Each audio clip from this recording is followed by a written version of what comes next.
Hi, this short presentation is to highlight some important dimensions of communication in the helping process. Listening and empathizing for problem solving. That is the essence of the client-social worker relationship.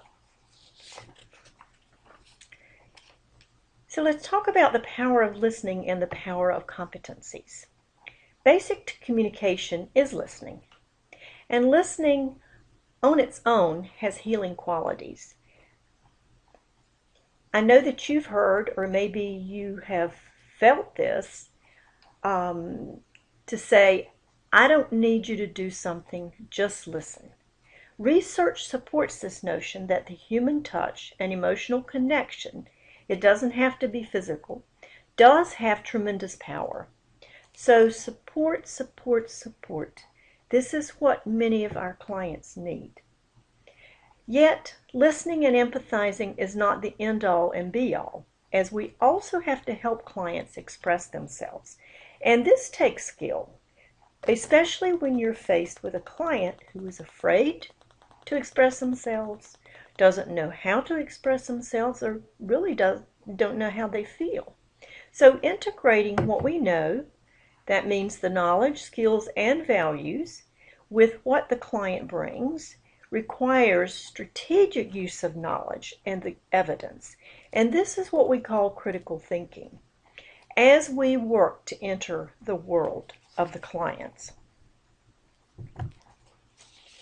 So the essence of communication, when we apply it to social work, means that communication defines relationship. It's the very basic component to relationships. Communication is constant. Happens all the time.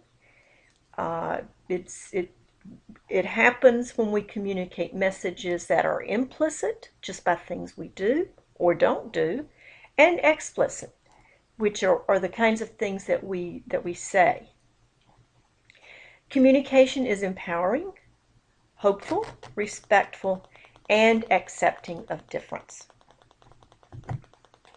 Carl Rogers, who basically developed the humanistic theory that we will study, talks about the essential facilitative qualities in communication. Empathy.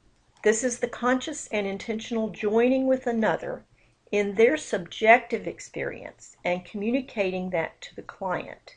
The client has to know and understand that you are there with them. So you might say something like, I hear you saying, and then give back to the client what it is that you hear them say.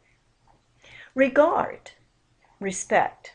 And this is an attitude of non-controlling, warm, caring, and accepting. Authenticity. This is genuineness and honesty. Basically, we have to communicate to the client that we're real. But in some ways, there's an irony here.